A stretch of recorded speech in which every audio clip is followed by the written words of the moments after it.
with these amazing women AI experts. We are here to talk about a lot of really hot topics and also somewhat spicy topics right now. So I can't wait to get into it.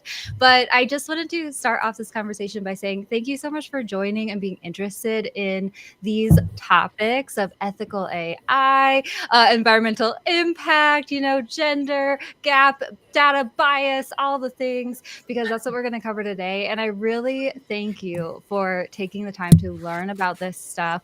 I think the best thing we can do right now is to just have these conversations and spread the awareness of what this all means, what it means for us in our business, and also on that broader scale worldwide. And also those small and big actions that we can take to make a difference, make an impact in the future of AI and how it is coming together. Because I think we have a responsibility as business owners, women, leaders, all that stuff. And so I just wanted to say that you guys, we are in this together. And while we're talking about a lot of stuff today, and there's a lot of chaos in the world right now, don't worry, we are all in this together. And I'm really proud of you for just coming to this conversation and just starting this learning journey with us. So thank you so much. And well, before we introduce this panel of women experts, I do just want to also say that as the founder of Authentic AI and with my podcast, I would love to welcome any diverse perspectives this year. If you have any thoughts on any of these topics, please drop them in the chat. We also have a question document during this live chat for you to drop any questions that you have. And if you feel like sharing anything when it comes to AI topics, please reach out to me. I'm Kinsey at Authentic AI, and I'd love to share your voice on my Authentic AI podcast too, moving forward. Okay, guys, so let's go ahead and kick off this conversation because, man, we have so much to talk about. So I did just want to start by having us all do a little introduction. I'll go ahead and kick it off. Hello, friends. I'm Kinsey. My business is Authentic AI, and we believe in making AI work for you in a way that aligns with you without sacrificing your authenticity or thought leadership. I really believe in a human first approach to AI tools. So using AI to help us expand our creativity, to enhance our critical thinking skills instead of depleting them, which we'll talk about today. And, in this conversation, I really just want to bring that awareness when it comes to these bigger topics than the AI stuff, because we're all using these tools, we're all loving these tools. So let's learn about the impact that they're having and the difference that we can make, right? So I'm going to ask our panelists to introduce themselves as well. Nici, would you like to go first? Yeah, absolutely. Thank you so much, Kinsey, and thank you for the opportunity to be here. I know that we're all really excited to share this space and to hear each other's thoughts. I'm Dr. Nici Sweaney. I'm based in Australia.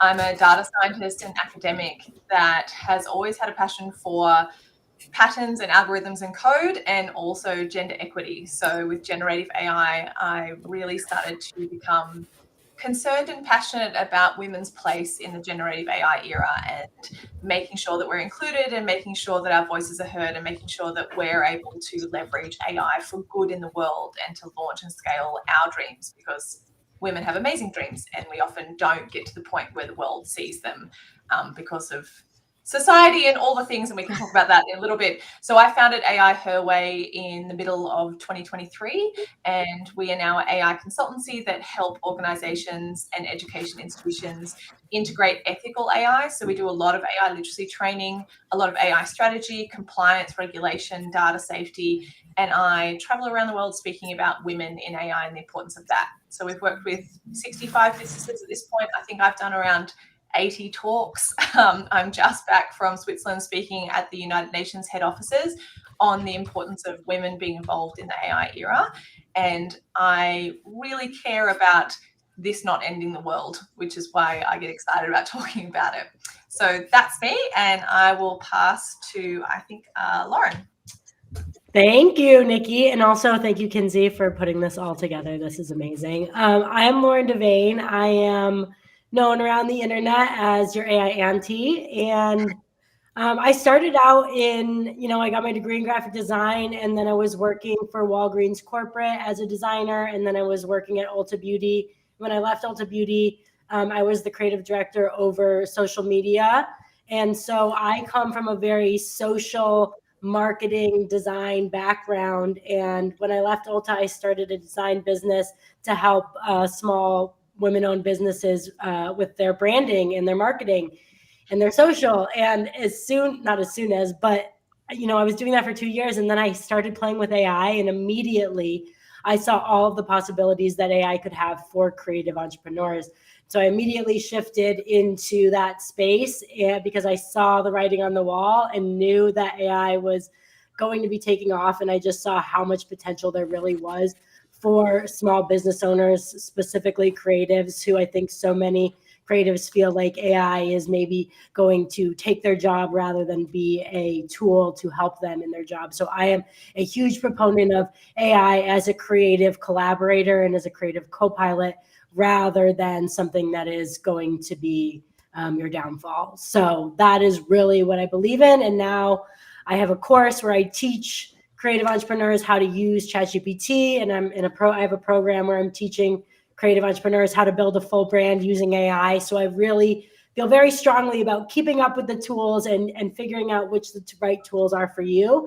And so I'm hoping to bring a lot of the perspective around, what's happening with the new administration in terms of what that means for tools that we're using, as well as, what's happening with the paywall and what that means for democratizing so many of these tools. So hopefully I can bring a lot to chat about. And who's next?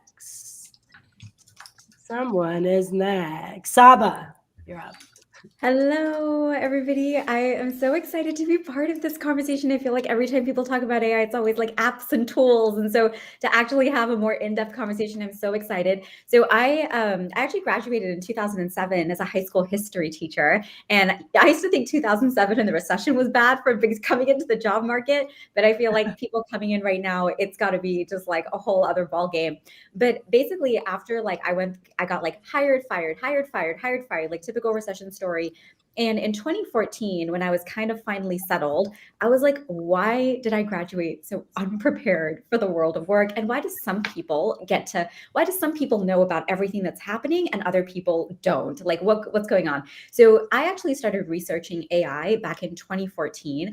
I had read a book called The Second Machine Age. And the last line of the book was, technology is not destiny, we shape our destiny. And I was like, oh, I want to learn how to shape our destiny. And basically that got me down AI. So basically for the past decade, I've been researching what are the skills and mindsets we'll need to prepare young people in our schools for an AI world. And I actually had a documentary that came out in 2022, September 2022. And I was like, okay, back burner, this isn't going to happen for another 4 to 5 years. And I kind of just checked out. And before you know it, November, ChatGPT arrived, and like the rest is history. And so we work with schools, businesses, nonprofits on AI integration, but really with a specific lens on the human advantage, like shaping your destiny. What is your role, human agency, in a world with AI to amplify what it is we do best? So excited to be here today. Hi, everyone. I'm Kelsey. I'm actually sort of the back end of what's been shared so far. So I'm a data analyst, and I'm known on the internet as the data whisperer because I come in and I find those little nuggets of information that are hiding in business owners' data, their dusty Google spreadsheets, the confusing platforms, and I go in there and root around like my little ADHD brain was born to do, and find how they can make more human connection based on what the data is showing. So what's the customer behavior? What are the actual patterns that we're seeing in the data? And then I layer on top of that how AI can help them make those connections more effectively. And so, but my actual background is I'm a licensed marriage and family therapist. I specialized in adolescents who had experienced sexual trauma, and that got burnt out real fast. And so I transitioned into a more administrative role in my organization and took a highly technical role there. And so I come from healthcare. I come from training the data and analyzing bias in the data based on specialized populations, algorithmic bias, as well as population bias. And those are all things we'll get to talk to here at some point.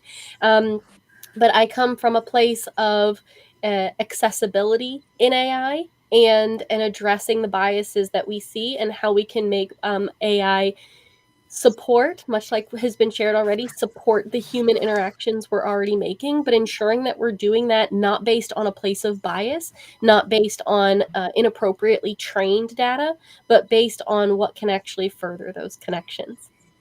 Michelle, I'm throwing it to you. Yay! Hi, everyone, and thank you so much for hosting this. This is really already an incredible panel with some incredible speakers. So a little bit about myself. My name is Michelle. I am the creative director and founder of MKW Creative Co. We are a brand design agency and social media marketing agency that pretty much dabbles in all things aesthetic, packaging, social, branding, the whole bit. And our kind of tagline is we build brag-worthy brands. So we want to create the kind of brands that people can't shut up about.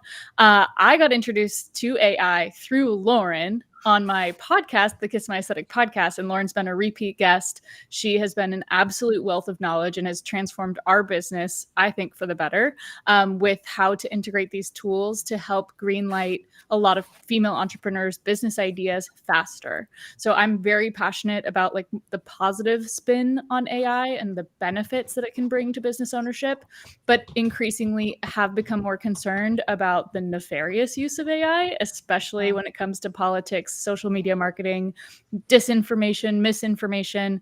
I'm a fourth generation female entrepreneur in my family, so I'm surrounded by a lot of really strong, smart business women.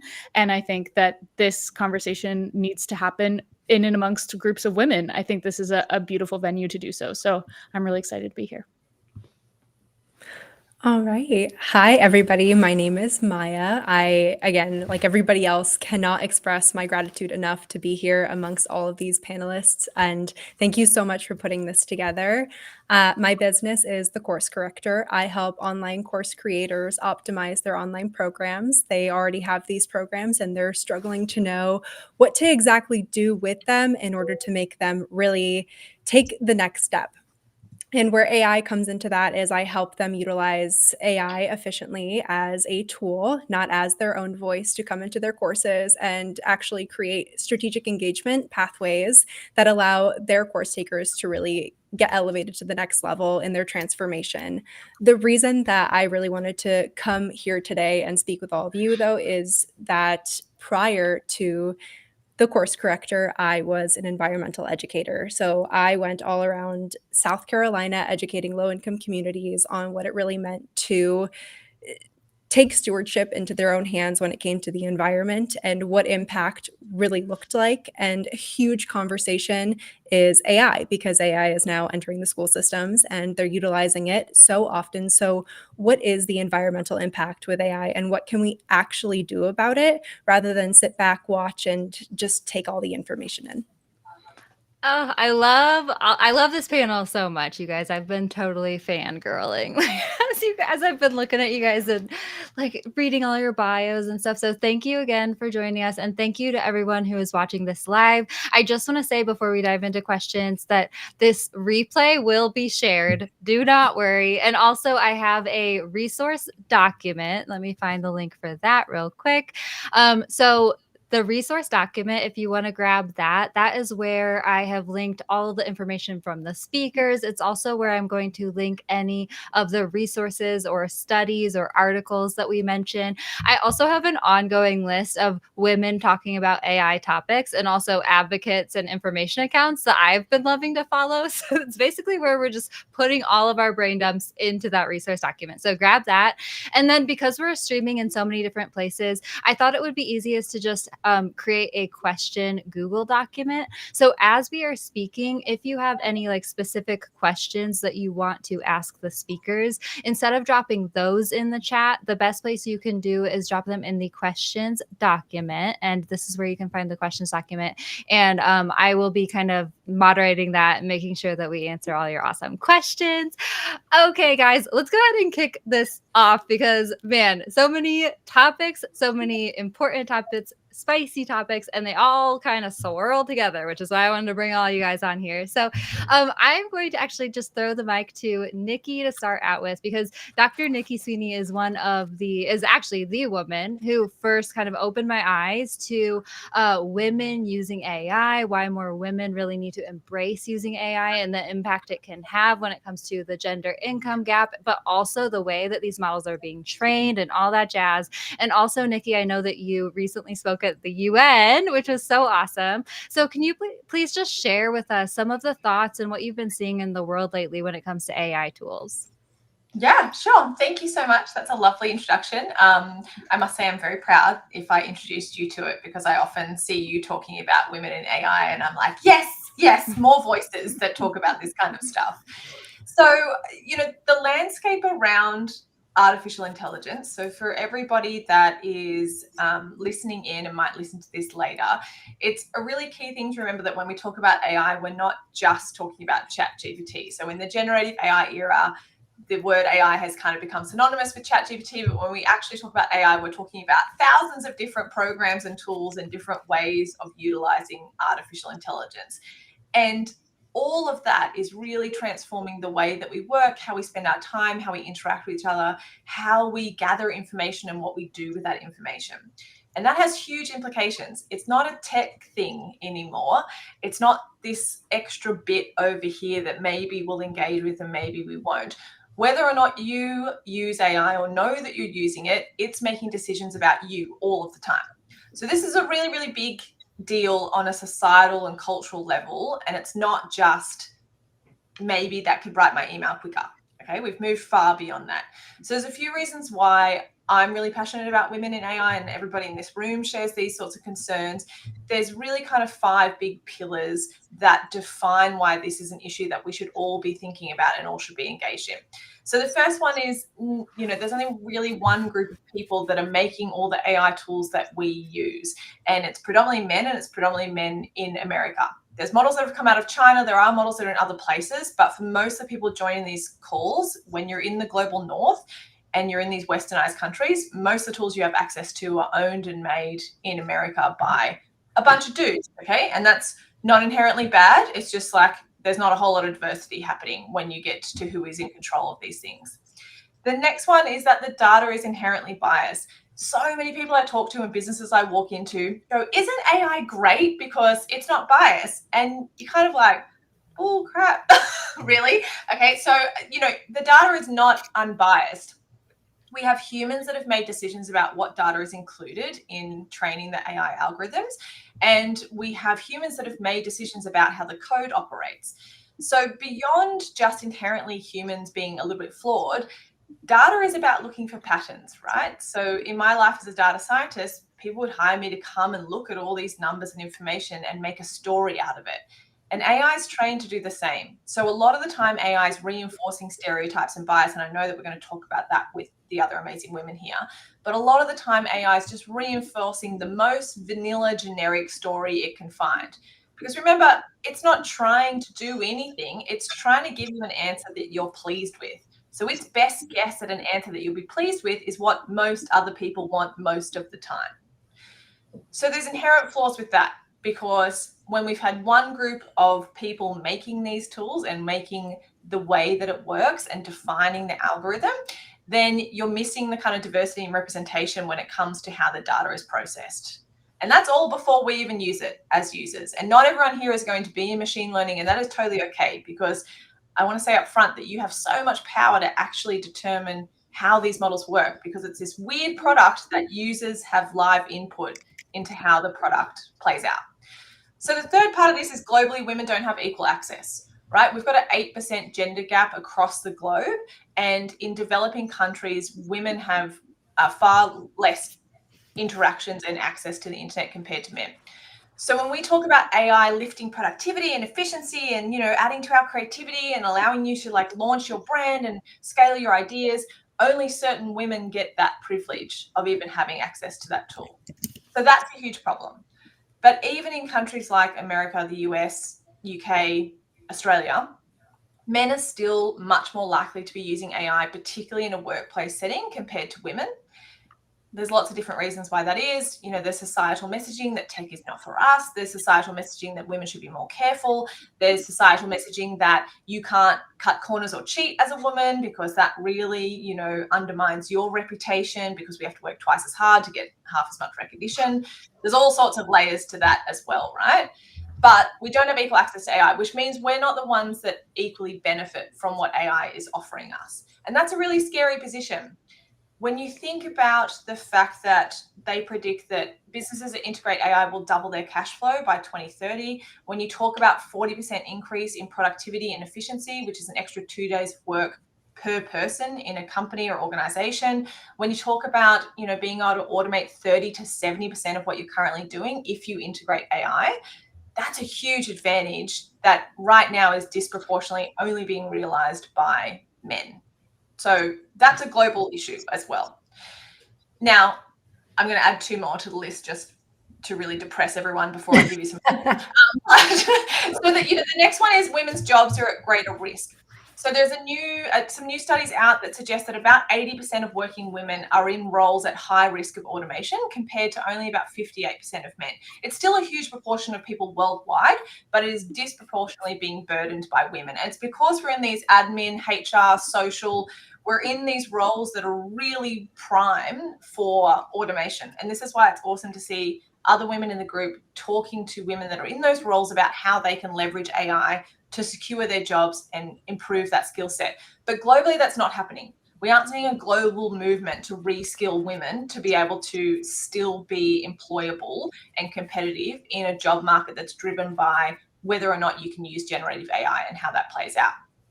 And again, if we think about developing countries, you know, my own region, the Philippines, they're the largest global provider of virtual assistants. That market is predominantly women. It's over 80% women. It holds the entire economy up, let alone families and communities. And we are talking about a very, very near future where those jobs are almost obsolete because you can have AI-powered assistants that do many of the same sorts of tasks. So we need to start thinking about that, particularly from a gender equity point of view. And then we need to remember that as we're using these tools, we're also training them in real time. So again, I know that we're going to explore this a little bit, but the current kind of political climate that we're in, it's this double-edged sword, right? Like, I often liken it, do you choose to say, okay, I'm going to really research and only choose tools that align with my morals and ethics, or am I going to be the Trojan horse and try and change the system from within? And that's really, really tricky for women, and it's a hard landscape to navigate. But we need to know that as consumers, we are actually actively shaping these things. So the risk is if we only leave it to tech bros that are super yahoo about AI and are constantly telling you about how you can make 6 figures in passive income if you just like scam everybody and do 1,000 cold outreach emails every single day with AI, that's one world. But if we actually have conscious consumers that care about the environment, sustainability, cultural impact, that want to make sure that this doesn't make the world a horrible place for our children and our children's children, the things that you talk about and care about and the way that you phrase sentences and ideas actually shapes how AI models then will respond back to us. So globally, we have a landscape that really puts women at risk right now. And this is something that I feel like every day I watch the news and I am internally screaming about why is this not the first headline every single day. AI is changing the world and we aren't talking about the people that are getting left behind. And that gap is massive and accelerating because of how fast AI is accelerating as well. So we've never quite been in a moment of history like this ever before. Even if you think it's like the internet you had about 10 years to get on board or be left behind. AI, you've got about 2 or 3 years. Yeah. So this is why we care. And this is kind of setting the landscape for why we care. And the hope of it is that while there's never been a moment in history like this, there's also never been a moment in history where women actually can make a different decision, right? We have always been suppressed and catching up, and we have always been noticing that gap and then making noise about not being happy about the gap. We have really, really tiny moment in history where we may be able to avoid the gap altogether by answering this call to arms. by leveraging the fact that we are aware and educated and we feel empowered and we actually can choose to do something about it. And you don't have to be in government or in machine learning. You can be a user. And just by interacting and engaging with these tools, upskilling yourself so you protect your job and you are still competitive in the job market, but also talking about the things that you care about with large language models that underpin a lot of the generative AI tools on the market, you can inform how those tools perceive humanity and the sorts of ideas they put forward and the types of language that they use. And that is a huge amount of power on an individual level. So the thing I care about and the thing I think we all care about is, one, making sure that AI doesn't end the world. And two, empowering individuals to actually be part of that, right? Like you don't have to go to the UN and speak about it. You don't have to be doing big, loud things. You can literally just be talking with a tool like ChatGPT about the fact that, you know, when you're talking about somebody in leadership, you don't mean a 45-year-old white dude, and you're going to correct the model and give it somebody else to think about. And if enough of us do that, we're actually going to move these models to something that serves everybody and not just a privileged few that have been privileged for a really, really long time and probably don't need another leg up. Okay. Oh, my but that's the landscape, and that's the things I care about. Yes, Nici. Yes, Nici. Oh my gosh. Also, okay, this is kind of bringing up somewhat of a point of something that I've been thinking about a lot lately too, from like seeing a lot of people saying to boycott AI tools because of whatever reason, because of creativity, because of environmental impact, that sort of stuff. But part of me wants to scream like, no, guys, we need to like use these tools. Firstly, I mean, I myself have found using these tools has allowed me so much more energy and capability to do advocacy and or just like anything else in my life. But also like we need to use these tools so that we put our energy into these tools to like help eliminate that bias. Any thoughts, guys? So, Kinsey, I want to just jump off of that really quickly. I want to talk about AI from an accessibility perspective for a moment. I know we're kind of jumping topics, but I feel like we're all going to have a lot to say on this one too. But okay, so I said off camera at the very beginning, I have serious ADHD. My brain is everywhere. But I also, a lot of my work is with other neurodivergent individuals, whether they have ADHD or are dyslexic, etc. There is a significant impact on their daily lives, both personal and business, that comes from AI. And so there is absolutely an accessibility conversation that we need to have when, you know, those who are calling for AI boycotts, a lot of times they are calling from a place of privilege and a place of well, I'll just call it privilege. We're just going to leave it at that, right?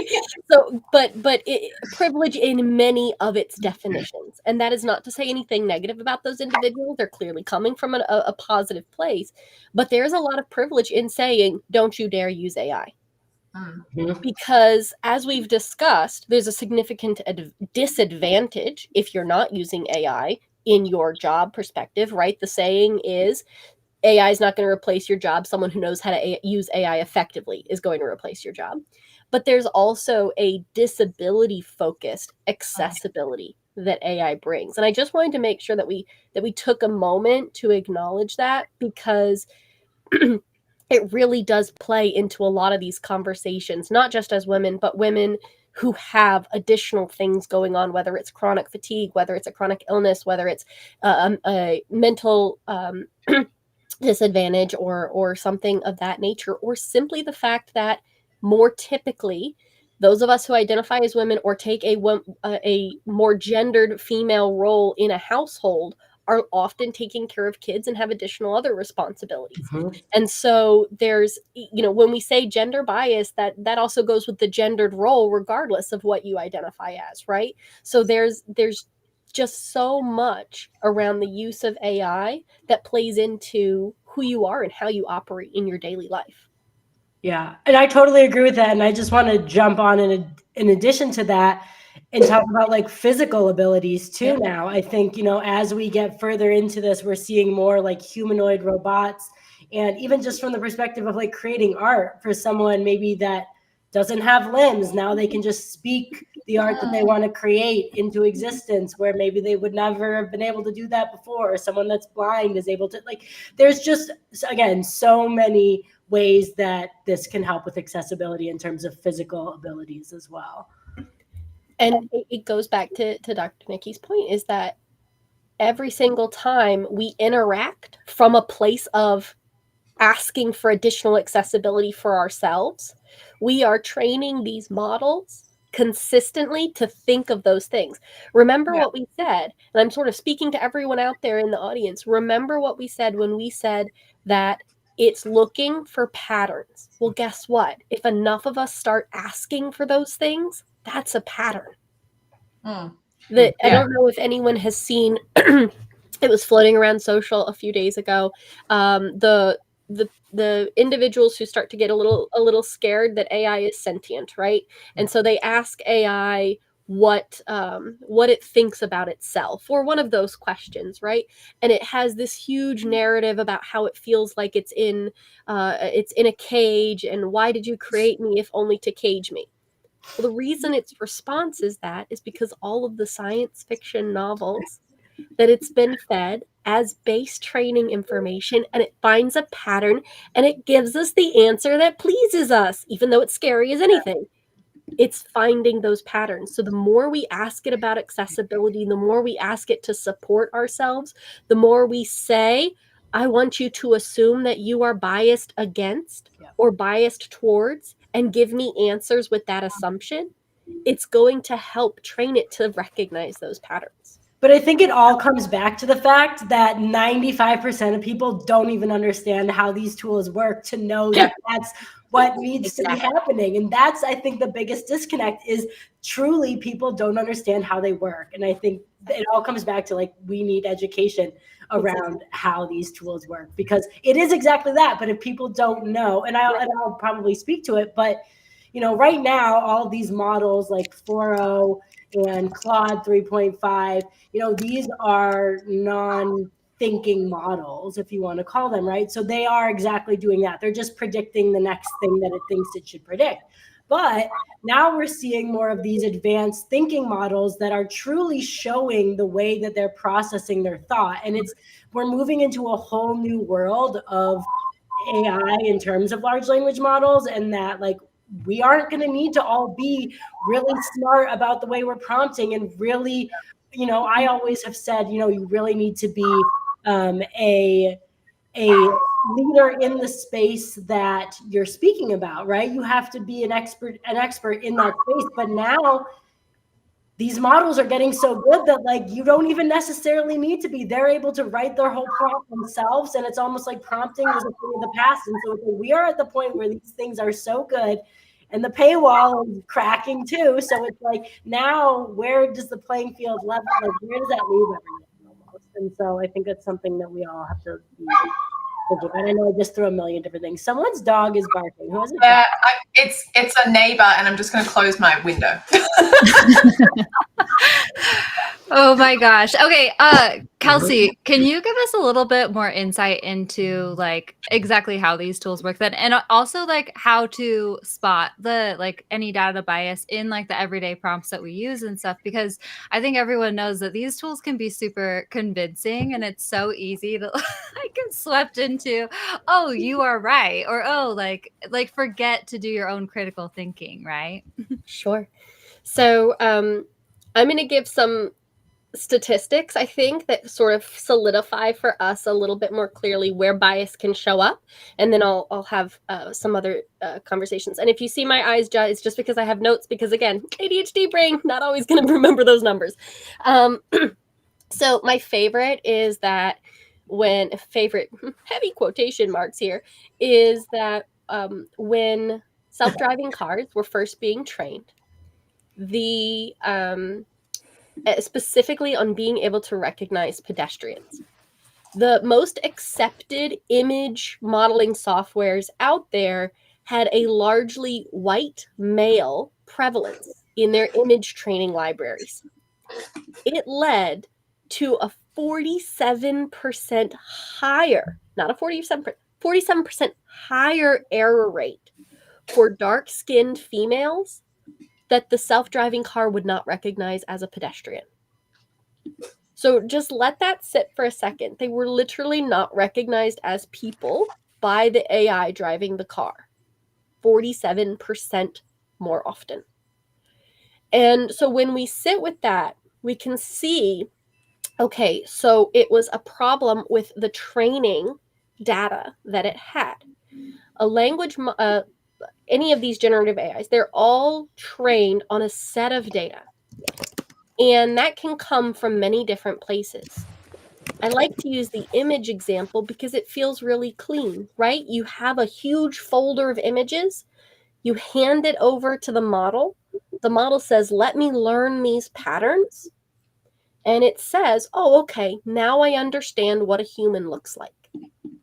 Well, if you aren't showing it what a human looks like at different heights, different sizes, different colors, different garments, different genders, different gender expressions, different ways of walking, different cultural appearances, the picture it has of a human is a crusty old white dude. Not particularly helpful when it comes to deciding whether you should run through something or not, but with a car. And so to really drive home that conversation around why training data is so important, we have to first understand how that model works. So now that you say, okay, I'm handing it a folder of pictures, just like you would a toddler in preschool. What does an apple look like? Well, a toddler knows what an apple looks like because you've handed them an apple multiple times. But you've handed them an apple, a green apple, a red apple, apples that are cut up and have peanut butter on them, apples that are cut up but in a little baggie, apples that have gone brown and we have to throw those away. You've given them apples. I have a toddler at home. You've given them apples in so many different forms and different ways in different combinations that they now better understand what an apple really looks like. If you had only ever given them a whole red apple and one day 10 years from now gave them an apple slice, they might not know that that's part of an apple. And so these AIs models work almost identically like a 4-year-old toddler, right? It's the more diverse information that you feed them, the better they can learn.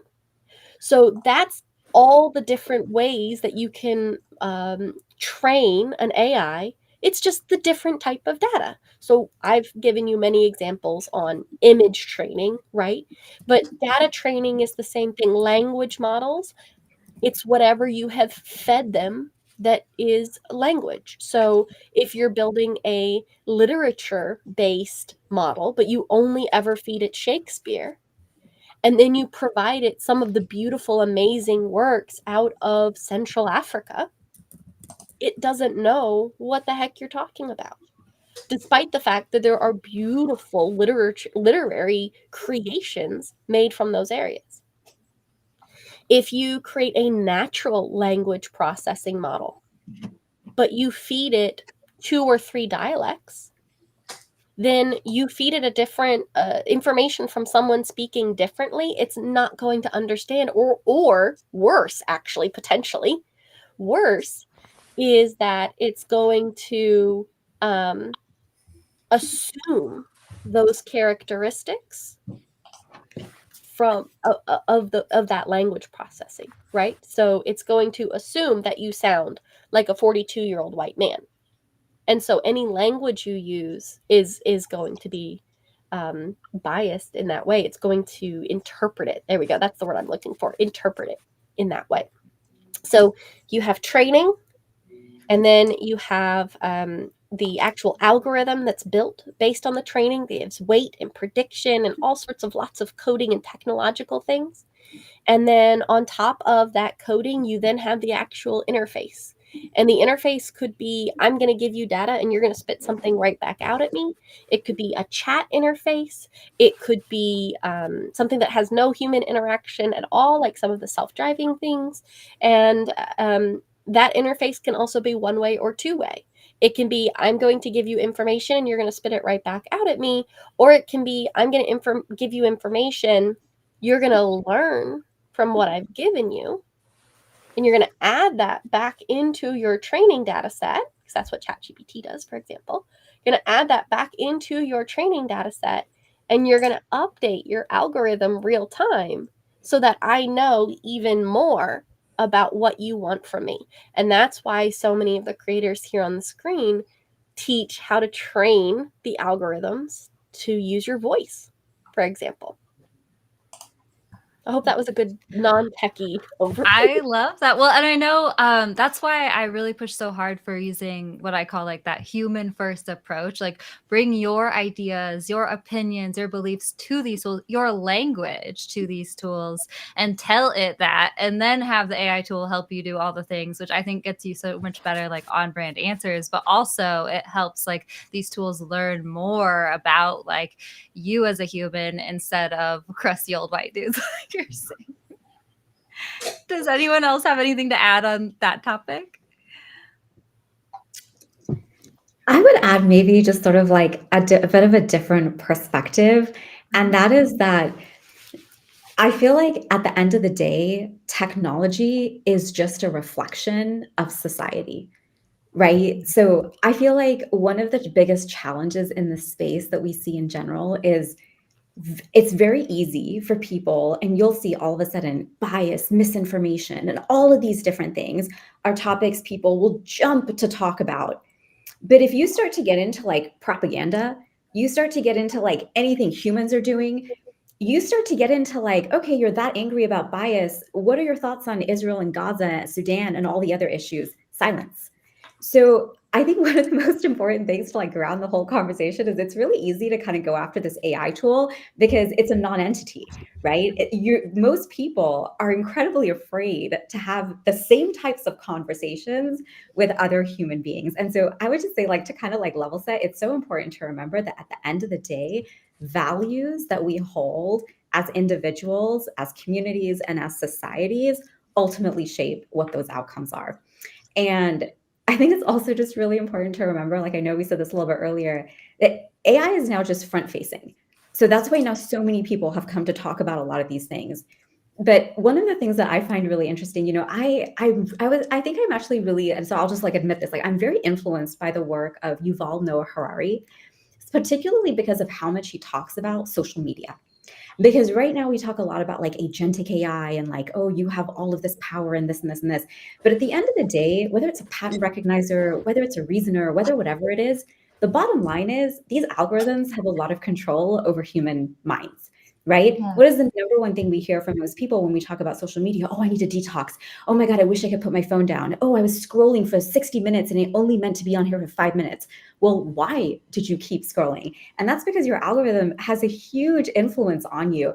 So I feel like even within the technicalities, human agency and your own ability to reconnect with yourself, your values, and how you make decisions and what you choose to be part of is so, so, so important. And I would say that like I probably have a little bit more of like an empowering perspective, mostly just because of my own experience. So I talked about how like in 2007, I knew nothing about technology. I did not grow up with like any sort of like, not even grow up because I grew up with so much technology at home. But like when it came to like academic and professional settings, I feel like school didn't really like help connect a lot of those dots for me. And it wasn't until later I was like, wow, like there's actually a lot we can learn. Like there's nothing secretive going on. Like the same people making the technology are also the same people telling you exactly what we're building and what you should have on your radar and what you should be thinking about. It's actually really interesting that you mentioned like the Philippines, because one other way to look at that is like they're a part of the creator economy, right? Those are all jobs that were completely non-existent before. And now you're saying these are all women that are holding these jobs that are now uplifting their societies. And so I feel like in a lot of ways you can look at it as like, oh my God, like it's problem. And one of those reasons might be just because it's overwhelming, right? Like we haven't really kept up with a lot of what's been happening in the field. And we haven't really, our schools and our systems and our jobs haven't done this. So in many ways, you can say like AI has been forced upon a lot of people. But at the end of the day, how you look for opportunity is 100% in your hands.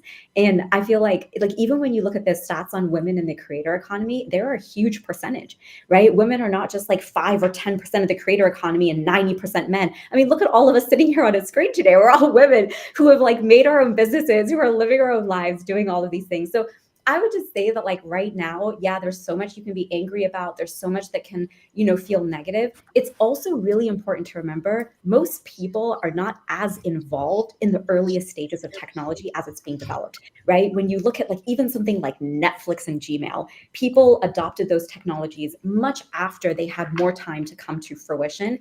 And so I think a lot of the challenges that we see with AI, I mean, even if you talk about bias, like so many of these things have been reduced significantly. Good luck trying to do that in the human population, right? Like you can barely even get two people in a room these days to have a decent civilized conversation with one another, let alone try to mitigate that. But can you reprogram an algorithm and an AI tool? Probably much better luck at that than you will have with human beings. And so I think it's just like so important to remember like what perspective you want to take in life, and that like at the end of the day, you are the human. The same people, I think like Steve Jobs said it best, like there's the people creating things are no better or no smarter than you are. They just took agency to go out there and do that. And I feel like these days, the more we empower people with that mindset, the more people will have an abundance mindset versus like a scarcity mindset. And that being an early adopter is one of the best things that you can do to have influence, like we're all talking about, right? Like leaning into it. And I took example from my parents. They joined they have an interior designer remodel firm. There was a new software that came out. She immediately went to the founders and say, hey, I want to use your product. I am your end user. Can we create a relationship here? Because I'll tell you what's wrong with your platform and then you can fix it for me so that I can do my job better. And her relationship with House, which is like a huge marketing like arm of her company, has been so fruitful for her over the last 25 years. Same for me and my sister. When we started our businesses, we were both super early adopters to TikTok. I got 80 to 90% of my leads for new business came from TikTok because there were a lot of consumers and not a lot of creators in 2019, right? And my sister as well built her entire destination wedding planning business through TikTok before the pandemic. Like being early to tech, and I take a lot of that again from my family, is like it's always proved to me to be either a learning experience or a total blessing. Like it's a lesson or a blessing to be like, this is what I agree with. This is not what I agree with. I'm loving watching everyone cancel their Amazon Prime and get Costco memberships right now. Like same, because if we are only involved in politics around elections, we're doing it wrong, I think, to go the political way with it, but also that like vote with your dollars and vote with your attention. So if you're giving your money and your attention to something, those are the things that will prevail. And I think it's conscious consumerism, active participation, and awareness that it is what you consume does affect you, and your algorithms affect you just the way that you eat healthy food or not affects you, right? So it's putting a little bit more onus, I think, on the consumer. I think the companies absolutely deserve all the criticism and a lot of the like responsibility to make safe and ethical products, absolutely, and we should not back down on that at all. But there is a consumer component that I think the more education, the more media literacy we have around what these tools are and how they work, the better all of us will be for it. Agreed. Great. Oh my gosh, totally good. And like it's so interesting to think about that as well when it comes to the AI stuff and whatnot. I've loved seeing like the brands stand firm in their values and whatnot, and seeing kind of like what's been happening with the newest administration and like how all these brands are being affected, how like the tools that we use every day could be affected. I know like Michelle, you kind of just went through the TikTok drama and stuff, and you want to share on that. But like also it's like kind of concerning to me about the AI tools that we know and love, and like how can we continue using these in like an ethical way that aligns with our values, and like how should we navigate if like, for instance, OpenAI is cozying up with like the new administration, or like, you know, how Prime already has and we're canceling those subscriptions. Do you guys have any thoughts about this at all?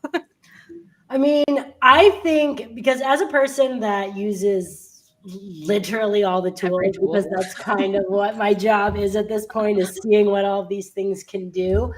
It has been a lot for me to kind of see who is supporting the new administration and seeing that I very much am not in support of the new administration. It's been hard for me to say, okay, well, that would mean I can't use Google. That would mean that I can't use anything Meta. So Instagram and Facebook are gone. That means Amazon's gone. That means OpenAI is gone. That means everything that I use to run my business is something that I no longer can use. So I think it's about figuring out for yourself what are the things that you are most reliant on, and what are the tools that you feel like, or resources that you feel like I don't need. Like for me, I'm not a mom. I don't have kids. Like I really don't use my Amazon subscription that much. I could cancel Amazon and be like, all right, at least I'm not using one of the tools, right? And it's like you kind of figure out what is going to feel good for you in a world where everything feels bad. Mm-hmm. And it's like I was going to do a collaboration with OpenAI and take over ChatGPT's TikTok, and ended up not doing it because, for one, they weren't going to pay me and they weren't paying their creators. And so I said, you know what? You guys have a lot of money, and it's wild to me that you wouldn't pay a creator. You took out a Super Bowl commercial. Like, you're doing fine. Exactly. So, and I had agreed to do it. And then the more I thought about it, I sat on it and we pushed it back. And then Inauguration Day came, and it's like, when the CEO of that company is writing $100 million was $1 million check from his own pocket, I was just like, I feel weird about doing work for you guys for free and also supporting your company when it's like, you're right, like everyone was there, but it just felt weird to me to be creating content for this company. And so it's like, but at the same time, I have a course that I'm teaching to use this product. So it's like, I'm in this very strange situation where it's like, well, I know that this is a super phenomenal tool and I know what it can do for people, but at the same time, I know that like I maybe don't agree with the way they're doing it, especially now with with Trump rolling back all of Biden's, like all of the security and the regulation, around anything. It means that all of these tools are gonna be able to go at warp speed, which is great for innovation. But at the same time, if we're not caring about security and we're not caring about privacy, and the government isn't able to check on some of these things, then it's like, well, what is this going to mean for a lot of the products that do come out, and what does it mean for consumers? So I really think the answer to that, and I want to hear what everyone else thinks, but is really like, do an internal self-evaluation of the tools you're using and make sure that you're not putting all of your eggs in one basket. Like, as much as I was like, fuck Gemini, like I hate Gemini all last year, like their new models are really, really good now. And it's like, okay, well, maybe I'm ready to like switch over to Google, but then it's like, well, now it's Google. Like they're all, it's like you have Anthropic as an option, who's like the only one still like feel like, okay, this one's a good one, but it's like, you have no internet. So it's almost like you have to figure out what you need, what you're willing to feel like, okay, I have to use this to be able to still run my business accordingly. But where are the places that I can switch tools to brands that I feel more aligned with the way that they're showing up? Obviously, globally, it's not necessarily a huge deal for so many people in other countries where it's like, okay, well, I'm just going to use this tool. I don't care. But for a lot of us in America now, especially as women, where it's like every single one of these companies is run by mostly white tech bros, it's like, okay, cool. Yeah. Where do I go now? And hopefully we can get we've got Mira coming out. Hopefully, I don't know. I haven't like paid too much attention to what she's coming out with, but the CFO from OpenAI has just come out with her new, it's like human. Who knows? Does anyone have more details on it? Stuff comes so fast that you literally can't keep up. But I'm hoping that her as a female is going to be able to start opening more doors for women in AI products themselves. There's a AI-powered search engine / social channel called DM run by women, which tries to actively combat against language models being kind of male-centric. So if you ask it for advice about menstruation or birth rights or reproductive rights, it has much more kind of centrist, women-centric advice that it gives you back from their version of an AI-powered search engine. But I just wanted to touch on this. Kind of comes back to talking at the start. I think it's a really tricky moral, ethical decision because you have this: do I vote with my dollar? Do I try and be the Trojan horse? what responsibility do I have to stay informed so that I can kind of be aware of what's happening and not just say, okay, I won't interact with that anymore. I'm going to go elsewhere, and then be unpleasantly surprised when this big kind of development happens or a big shift happens. It's a really tricky place. I think a lot of us struggling, I'm going to come back to this place of privilege. A lot of us struggling with this decision are actually really lucky to have the privilege to try and make a decision about it. You know, like, speaking at the Developing AI for Developing Nations Forum, they just want access to anything, like to be able to get to a point where they are able to uplift productivity and efficiency. They are able to launch and scale their ideas. They are able to practice clearer communication with people at different languages because they're non-English speaking. Like, we have this, it's a really privileged thing to think, how can I make a decision more aligned with my ethics? So I guess I don't think there is a right answer. I just want to give people permission that it's okay if your decisions aren't perfectly aligned with your ethics and morals, because I also think that women carry that burden so much more. Totally. Like, this whole, like, women feel afraid to say, yeah, I want to be rich, because it's like, oh, you're a greedy bitch, aren't you? Whereas like, men don't have that. So we have this whole like, oh, we want to do it because we want to like look after our community, or we plan on starting a non-for-profit. And that's all awesome too. But I just feel like we disproportionately burden this moral responsibility to always be like just and right and perfect. And I just want to give people permission that it's like, it's okay if you use ChatGPT and you are not aligned at all in those morals, but you're doing awesome things with it. Because again, how many things, it kind of comes back to these discussions, like we have this laser focus on AI, and it's like, how many other things, you know, like I fashion, try and, food, literally every category you could apply the same thing. Their plastic bento box to school, and 5 weeks later when they break it, I buy a new one. Like, I'm not making the perfect decisions at all times. I'm trying to do the best that I can, and I want the world to be a great place, and I hope that I have a positive impact on people around me. And that's probably enough. That's probably more than lots of people ever think about. So to everyone listening, it's okay if you don't get it right.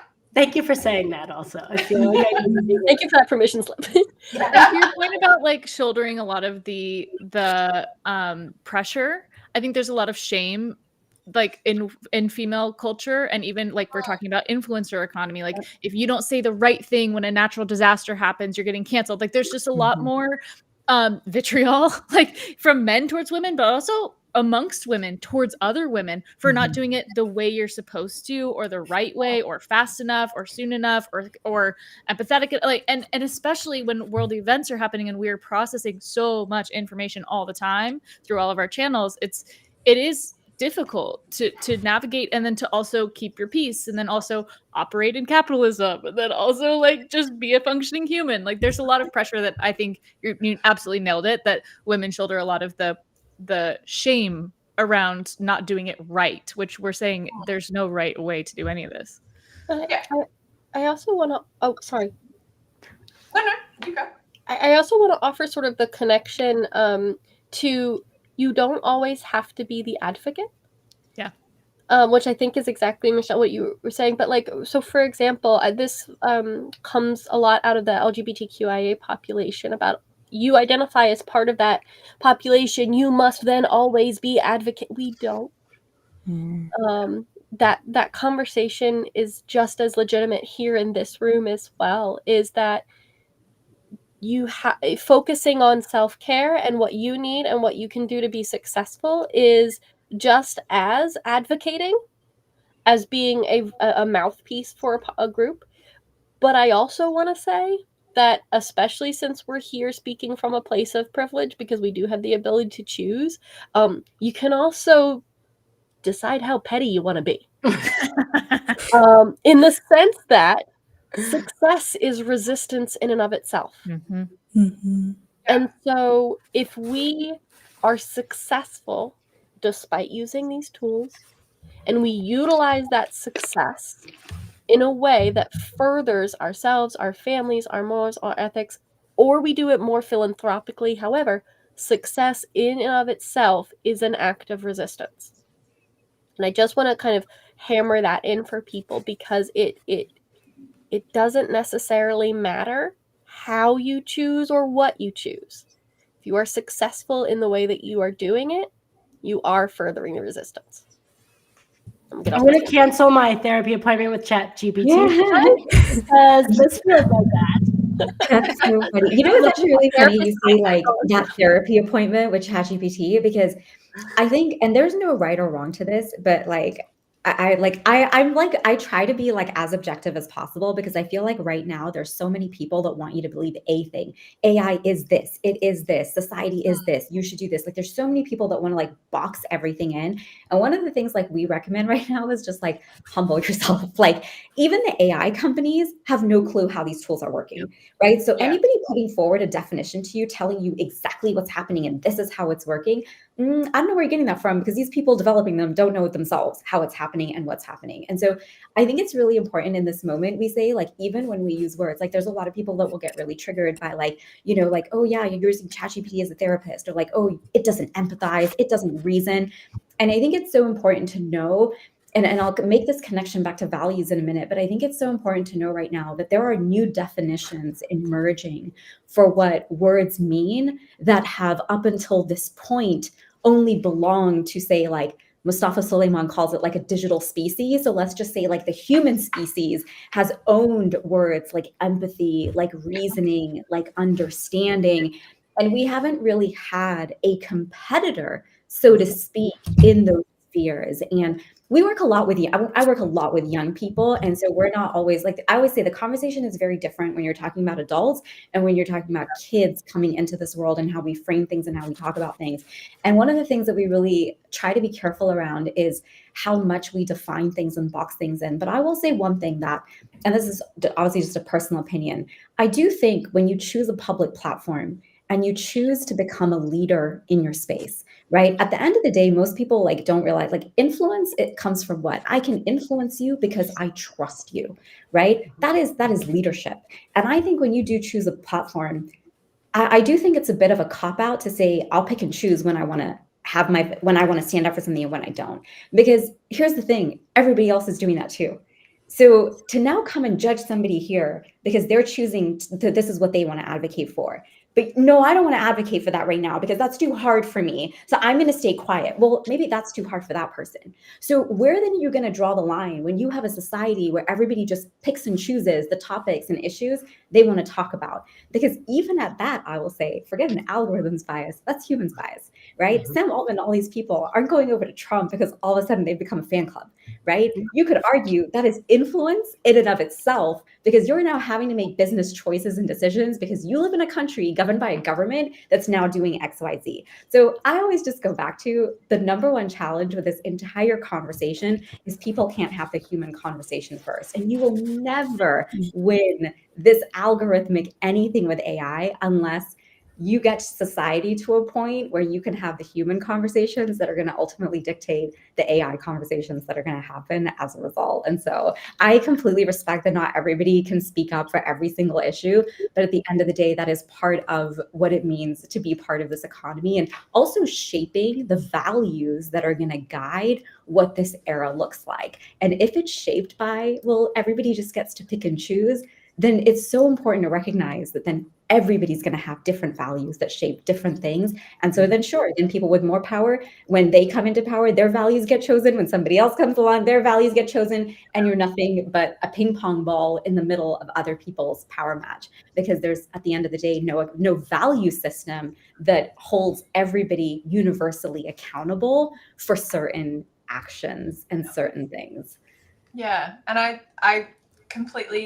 love that and agree with it. And it's also why a lot of the time when I talk about AI literacy, I talk about how it's actually kind of ethics literacy. Like we need a kind of base understanding about how humans make decisions and have value judgments before you could ever hope to use AI or hope that AI does reflect or advance humanity in the ways that we want. And about 50% of my work is with schools and education institutions. And that discussion is exactly around that. It's like, how do you teach children about, because we don't really teach them ethical decision-making. You know, we don't teach kids financial literacy. There's lots of things we kind of miss out in the school system, but we don't teach them that kind of value judgment and how to move through that process. And that's the sort of discussion that we need to have before you really kind of introduce them to AI. And it's also why data sovereignty really matters. You know, globally as well, where we're using these systems where only a few people have control of that data, and only a few people, or actually no one really has awareness about how it works, but only a few people kind of are able to peer beyond the curtain. So we have this kind of this black box scenario with AI where there's not a lot of empowered education, there's not a lot of choice, there's not a lot of independence around who owns it, who controls it, and there's certainly not data sovereignty. And when we lack those things, we have very little control over how that plays out and how that impacts us. So there's kind of a dual dynamic at play around the ethical decision making and actually understanding what is happening when we're interacting with these tools or when we're being shaped by them. Because remember, even if we're not interacting with them, they are interacting with us. Yeah, and I was just like, I love that. And I think, like when we taught history, like I always remember like one of my favorite like documentaries to show was like PBS's like I think it's called like Race, the Story of Us, or the Story of Race. And it's this whole concept that like race is constructed. But if you look at like the core of a lot of what these issues are, they really do come down to like the narratives that people are told. Children are not born like with those mindsets, right? Like they're taught them through society, through the interactions that they have. And so the more at sort of like the more as a society you agree on like just like, and I think this is what AI is going to force, right? This is why it's become so uncomfortable for so many people, is it's going to really pull back the curtain on a lot of issues, because not all countries are having the same kinds of issues. Like we spent a lot of time in Asia this November and in Dubai, where like I'd say the only downside in those, like in the positive scenarios where people are like embracing innovation and thinking about society and things in a different way, is they don't tend to be democracies. And the one book I always go back to, it was written in like 2018, but it was written by Kai-Fu Lee, and it was called AI Superpowers. And his book doesn't have a answer on anything. It was written sort of like pre-ChatGPT, obviously. But one of the things his book really makes you think about is, can democracy really thrive in the age of AI? And I guess it's not a very positive outlook right now if you were to kind of scan the space of what's going on. But it is just really interesting to look at like how proactive people should be in just being part of conversations and learning about things and whatnot, as different kinds of choices and things are shaped and are made for us. I think, Sabba, you've pointed this out quite a few times in your conversation, is it starts with the human. Yeah. And it starts with exactly the person that's going to end up using the AI. And I think that Kinsey, you made this point as well, that we don't know how it works. A lot of people listening might not know how it works, right? But starting to educate and understand just where it's going to pull back the curtain, how it's going to, even just the fact that we all joke about the Instagram algorithm, right? But what does the Instagram algorithm do? It shows us the same things that we've always wanted to see. Well, guess what? That just creates an echo chamber. And we joke about it, and we don't necessarily think of how that's shaping society. But if we start there, if we start with the human and we start with, okay, but do I want to choose to look at more diverse things? Then the algorithm's actually going to see that. There's also a reality in which, like, I got this debate with a distant family relative who I had seen in a long time, and we went for lunch, and she had me very politically confused, and I had to correct her and say, like, that's not what I believe at all. But I was explaining algorithms to her. She sells Apple products. She works at an Apple store, and I'm explaining to her algorithms and how they work. And I told her, even if we watch the same political debate, my algorithm, by the time I get on my phone, is going to give me the things that I want to see, and yours is going to give you the things that you want to see, and we watch the same source material. Yes. So it's not the fact that we're so, well, although as a culture, I think we lost a lot of our share culture. That's why I think shows are so important right now. Severance, White Lotus, all these things, like cultural moments, sports, right? Like that shared culture. The only things that are really truly live anymore are sports and politics. So if you're watching the thing, but then our experience, our takeaways of those things, the message that's getting reiterated to me 47,000 times and yours 47,000, like, we're not even looking at the same facts anymore, because she was immediately telling me like, oh, well, everything is rigged and blah, blah, blah, and this, that, and the other thing. And they're only fact checking one side. And I'm like, but we watched the same thing. Like, it was crazy. And just, it was wild, because this is someone in my family. Like, this is not someone who is so far from me, like, again, distant cousin, but we're sitting having a lunch, and I'm like, wow, this, and she didn't even realize that that's what her algorithm was showing her. Yeah. So it's like that conversation too, and like how splintered, even if you're watching the same source material, even if you're reading the same article, even if you're like the base media is consistent, your reinforced message on your social platforms is not going to have you agreeing with someone on the other side. And that's just what it is. And I think we have to be aware of that. Right. And I also think too that the way you bring that up, I always say when someone says, oh, you know, this influencer, you know, this person, I'm like, no, we all live on entirely different internet.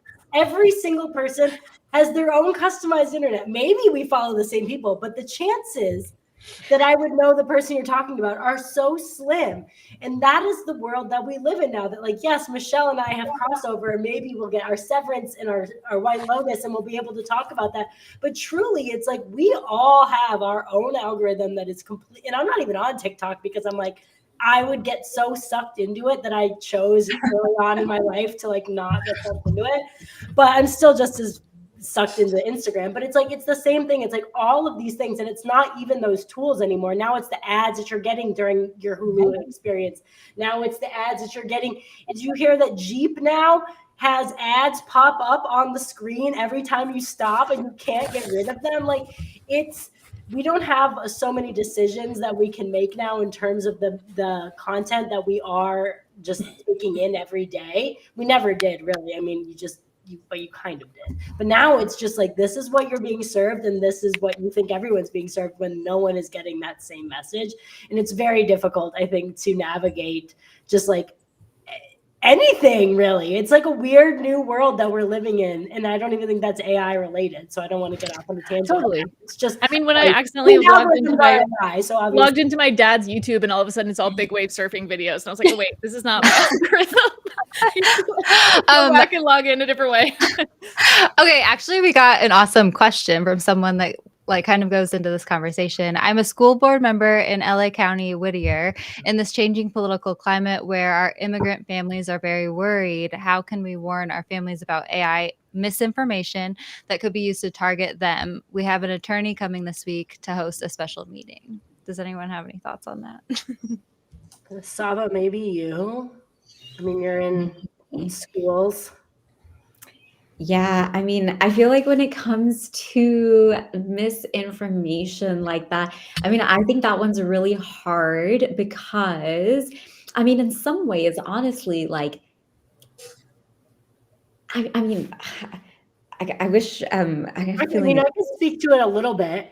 Yeah, go for it, because I feel like so much of that comes from just like fear of like, you know, information that you are getting from people around you more than AI. Well, I think it's a mix, and that's the problem. Is I think right now we just talked about the fact that we all are getting fed all this information, and like right now we have the president of the United States making AI images and posting them on the official White House Instagram account. Like, that's a problem, that you're making fake news, like as if you are the king on a Time magazine. Most people older are going to see that and think that Time actually printed that magazine. So while the question is like, how do I help my family see through that? I think that's the harder and the more difficult problem now, because we have so many tools now that are capable of these deep fakes, are capable. And I mean, our administration is the one putting it out, which is problematic in and of itself on so many levels. But the fact is, there is going to be more and more misinformation spread, and these AI tools are getting better and better, and it's getting harder and harder to actually be able to see if this is fake. Like, I had my mom send me something about like some article about something that Trump had said like years and years ago, and she sent it to me, and immediately I saw it. I go, Mom, that's AI. I can automatically tell. So there are tells in some things that you can like look at and see, like if text, like look at text and make sure that it's actual words and it's not like glibberty glub. But at the same time, like I say that now, and in 5 months, all of it's going to be able to be perfectly legible. So like while I'm telling you these things now to look for, are hands weird? Those are being fixed. Like the tells that were obvious 6 months ago and right now are not going to be the tells that are going to be obvious in 3 months time, probably. Like the way that this is moving is so fast. And now video is becoming just as good as with the wildfires in LA. Yeah, I mean, it is going to be very difficult. And so while I don't have a solution for like what is the way to see through that, because like AI detectors, those things aren't going to really work for you. They're not real. Don't believe them. I promise you that I could have it create AI content and it would not know that it is AI written. Like, so it's really about being diligent and just trying to, like, when you see something, go and try and do some quick research, like go to Perplexity rather than like maybe Google, and Perplexity will show you multiple sources that it's actually pulling from. ChatGPT is doing this now too, but you need to make sure that you have search turned on and it's actually showing you the source. So if you ask something to ChatGPT and you don't see any sourcing links, it's using its knowledge. It's using the data that it was trained on to make that decision, which its cutoff is far before anything that's happened in this current climate politically. So it has no knowledge of anything. So likely it'll make up things unless you're seeing that source. So it's all about just double checking sourcing, not just reading things and taking it for what it is. And now not just seeing an image and thinking, oh, that must be real, and really being able to say, okay, let me think about this. Is this something that is realistic? Like during the election, right?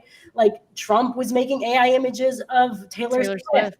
And, you know, there was like, I feel like the White House was putting out like ASRM videos of oh, that was this week. Yeah. The ASMR of an immigration raid. Yeah, like so insane. And it's like and now we're seeing stuff where imagery is being able to be upscaled. So we're getting a lot of stuff from the past where these videos and images weren't clear. And I think that's going to change a lot of stuff. Like, do you know how many crimes could be potentially solved because of these things, and how many other people could be coming out of jail and other people going to jail? Like, there's just a lot that this is going to affect in terms of the capabilities that we have, for good and for bad. And so I think it's very much, and we keep coming back to, it's the person. Like deep fakes, we could always Photoshop things. This is just making it so much easier for people to do. So if you have bad intentions, you're always going to have bad intentions. You're going to go and use AI poorly. You're going to go and use the internet bad. Like, that's the person. Whereas if you are a person with good intentions and you feel like you are using AI ethically for yourself, then it's on you to make the decisions of how you're using it and how you are going to feel like, okay, I'm using this in an appropriate way. But there are going to always be people that are going to use it inappropriately and for bad, nefarious reasons. I mean, do we think like portraits of Henry VIII were accurate? Like, this is do you know what like doctored images have always existed. So there's also something to that as well, of like, don't take anything at face value. Like, of course. Yeah. We actually have no idea what dinosaurs look like. Right.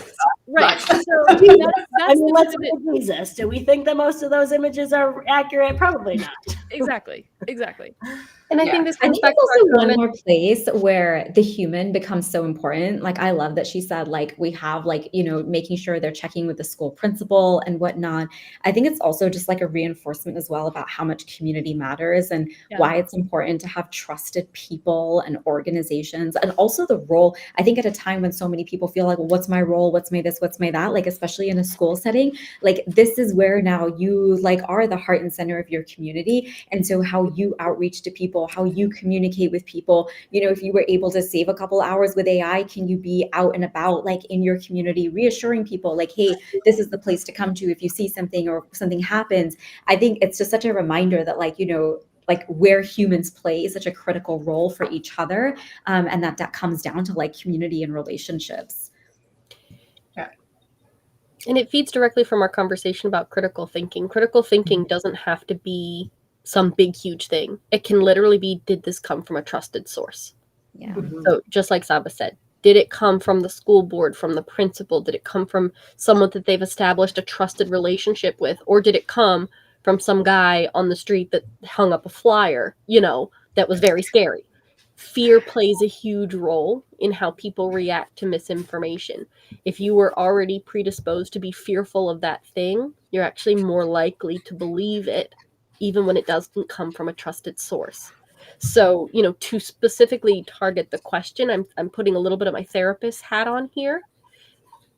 De-escalating the fear is a really great place to start.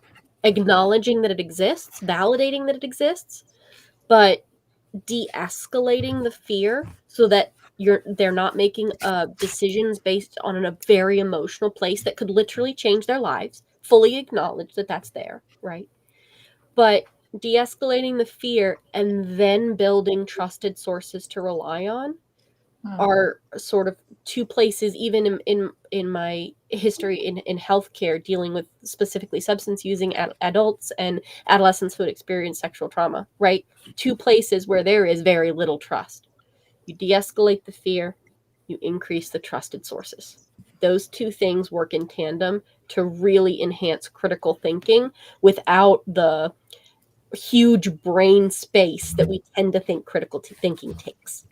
And I also think though, while we are thinking about like the de-escalation and the fear, we do have to be very aware that like with AI getting better and better, there are going to be more scams. There are going to be able to be using your voice on phones. So while we are saying like, did it come from a trusted source? Normally I would think the White House is a trusted source, right? So it's like, while these are still things to think about, sometimes you might think it's a trusted source because the person on the end of the phone is your mom, and it sounds like your mom, right? And so we have to still be aware and very like, and I'm not good about that, but my mom is very good about that. Like my mom doesn't say her name when she answers the phone. She like wait because she thinks that like something's going to record her voice and then they'll be able to call me and pretend to be me and somehow scam me. Like, and I'm like, Mom, that's so crazy. But the more I think about it, I'm like, it's really not that crazy anymore. And it is something that we have to be very aware of, that there are going to be much more identity theft scams, AI generated phishing scams, fake voices, deep fakes. So like, while I don't want to be the like, it's going to be so bad, we have to be aware of this because like it's here already. It's not coming. It's here, and it's just going to get more and more prevalent. So being just, I think everything that you've said as well is we have to think about, but these things too are important as well, because it's like, as much as we are like advocate, it's like there's bad shit happening with this. So yeah. That's so true. I want to echo that as well on the job front, because I feel like if you're somebody who like stayed through like this entire conversation, it was obviously very big picture. Like obviously that was like the topic, but like I think just like on a really small practical level, so many of these issues are manifestations of like the inequities in our society, right? And we are going to see like, I mean, just in the area that I am in, like we are seeing like such an huge increase in just like the gap between people, like complete elimination almost of like your middle class, things becoming harder and harder. And in those climates, like historically, that's where these issues of hatred, of like where it comes to immigration, like we're looking for something and someone to blame. And so I would just say like on a really, really, really baseline personal level, like be thinking about your own career and be thinking about like, okay, like what is the trajectory of my career? What role will these tools play? What can my role be in my industry? Because kind of taking it back to the beginning, like the creator economy, like most people just have no clue how to become part of it. Most people who became part of the creator economy became part of it because of trial and error, not because school made a systematic shift or society made a systematic shift to support anybody in that process.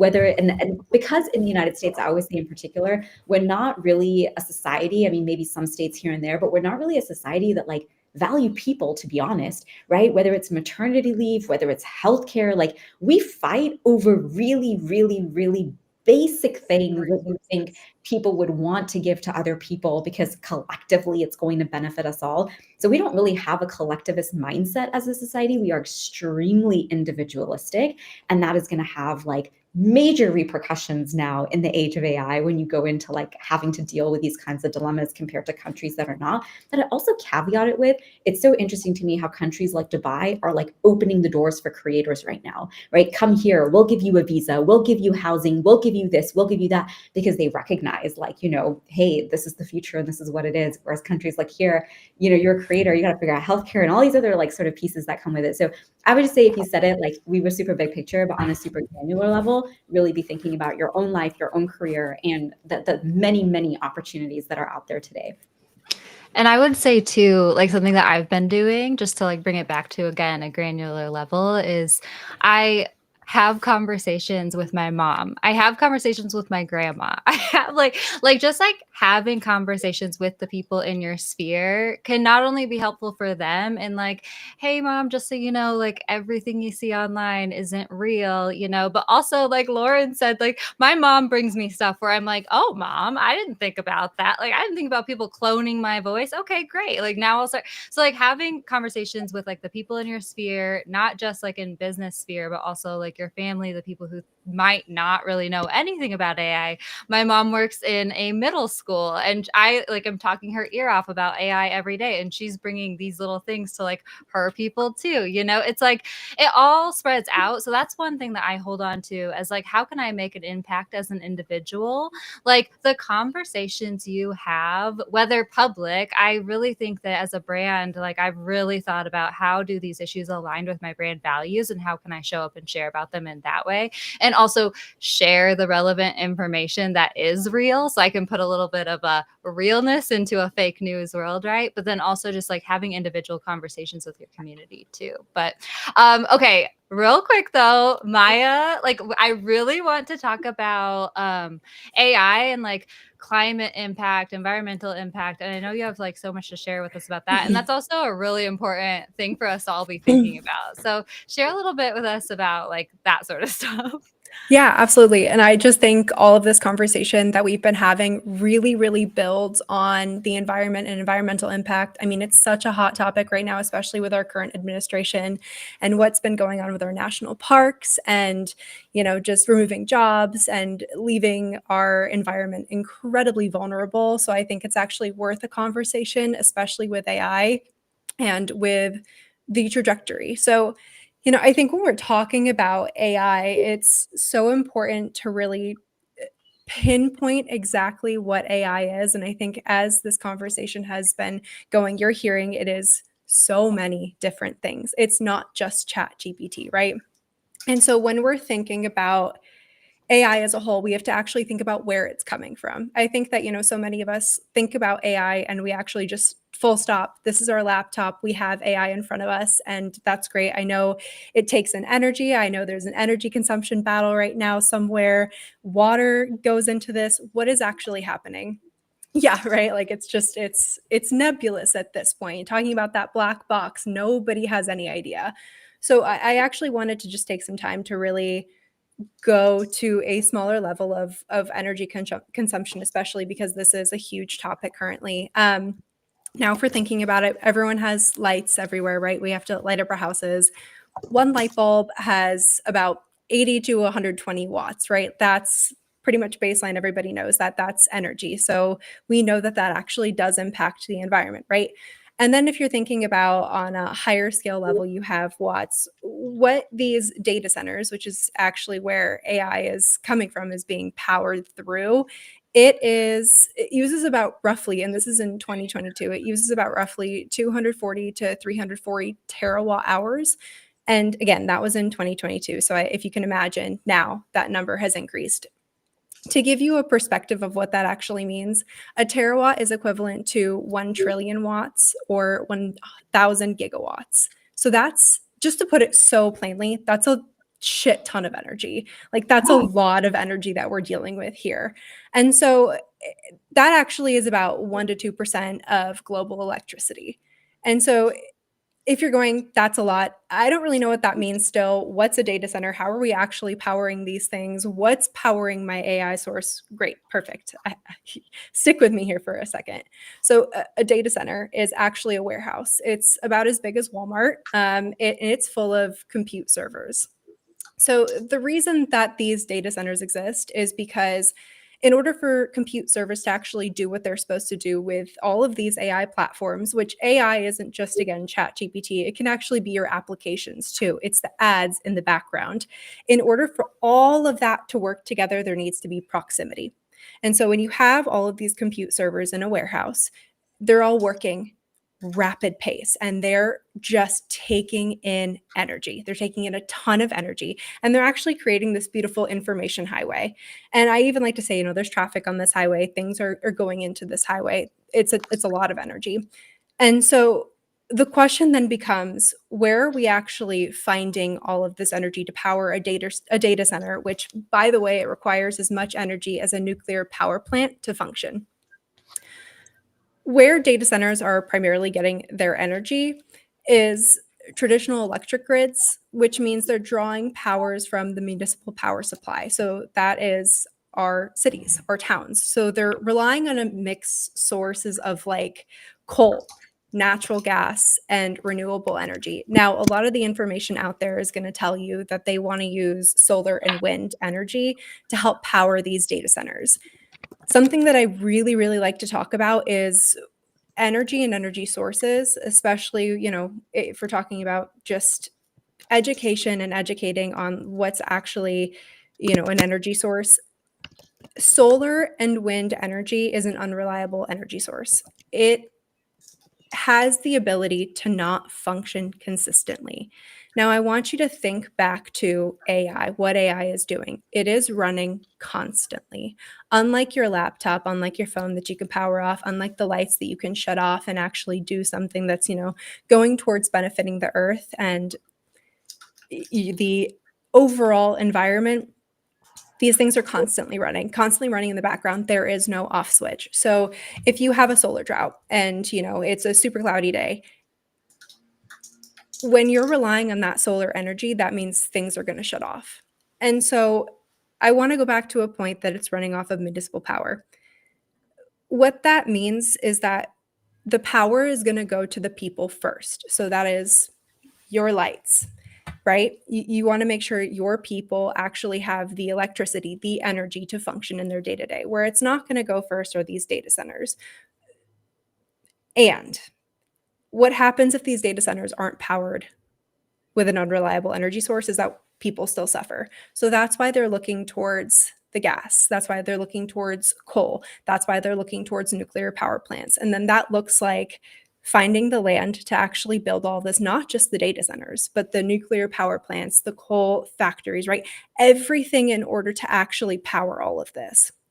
And so then if you're thinking, okay, that's great. I finally kind of understand this energy thing. It's a lot of energy that's going to take to power this. We need a lot of land. The reason that it's actually an environmental issue is because if you think of coal, gas, and nuclear power, it all relates to high carbon emissions, air pollution, water pollution. And it's actually going to affect, as we've kind of been talking about, minority groups. It's going to affect people that don't have all the access to clean water, to even their own land, right? And then I also even like to bring it back to with all of the energy, as much as people are telling you what they're doing with their AI platforms and the data they're accruing and what's actually happening in the AI world, people aren't reporting the real statistics for climate change and what the emissions are and the energy going into this. So where all of those facts that I just shared with you, that's what's been reported. It can be astronomically higher and you have no idea. But that's kind of the issue with it, with all of these, traditional like white men who are rich, who don't really care too much about the environment, then creating these AI models and finding the power to actually put it all together. They're not factoring this in and they don't have to report it properly, especially under our current administration. And I think that's so key because it really then looks like who's affected. And so not to also then be like so doom and gloom with this and be like, okay, well, now I am going to say, no more AI. I'm actually not going to use any of this. I'm going to go become a hermit in the woods, right? That's not a solution because we do use this to power our business. I think, all the women here have done a fantastic job telling you what you can do, which is actually interact with AI. Something that I really love to talk about with course creators is actually utilizing AI sustainably. And what that looks like is actually just not using as much chat. And I know that that sounds so silly, but it's even those small little measures of just saying, okay, let me pause for a second. Let me think through the input I want to actually input. I'm not just going to write gobbledygook in there. I'm going to think through this input. I'm actually going to make it strategic off the bat, so that human first. And then what I put into AI, I know I'm getting back, but I'm not using as much energy, right? It's the small contributions. I also want to end on a positive note about the positive impacts AI has actually been having in the world around us. So it does have, it projected decades in the future, higher carbon emissions, a negative impact on our environment. And we can actually utilize AI to chart methane emissions, the carbon emissions, right? We have the ability to utilize these technologies to do something greater. I mean, it's been utilized to map destructive dredging of sand. So dredging, that's ships, they go into the ocean and they actually dredge out the underneath of the ocean floor, and that destroys crucial ecosystems within the oceans or water, just any waterways that is needed. And as I hope everybody remembers from their 7th grade science class, the ocean is a carbon sink. So it's incredibly important to have those fully functional ecosystems that take in carbon emissions. So AI can actually help map where this destruction is happening, and we can do something about it. It also helps map areas of destructions after catastrophic events like a hurricane, and it can map the most damaged areas, and then it can tell crew where to focus their efforts and save lives, save, pets, family heirlooms, important items, housing, infrastructure, all of the things that we as a society pour money into already. And it can also detect patterns in data and use historic evidence to accurately predict future outcomes. So that's incredibly important when it comes to environmental catastrophes or impacts that, not to be again, doom and gloom or a realist about anything, but it's been ramping up. We've been seeing more hurricanes. We've been seeing wildfires, right? We've been seeing greater issues. So we can actually utilize AI for good. And there are a bunch of people out in the space already using it. So while we do take in a bunch of energy and it does have carbon emissions, there are clean, green ways to do so without, just slapping the green label on it and engaging with people who are really doing something in this community. Oh, I love that so much. Lauren, did you have something to say? No, I was just going to say thank you. That was the best way that it's been described, I feel like. So thank you for that. I'm sorry. You were left to the end. I was like, we need to get her chatting. But that No, it's okay. Honestly, I feel like it built up. I was like, okay, this is kind of a heavy, depressing topic. Let's let them all, throw their wonderful ideas. a very depressing topic. Yeah.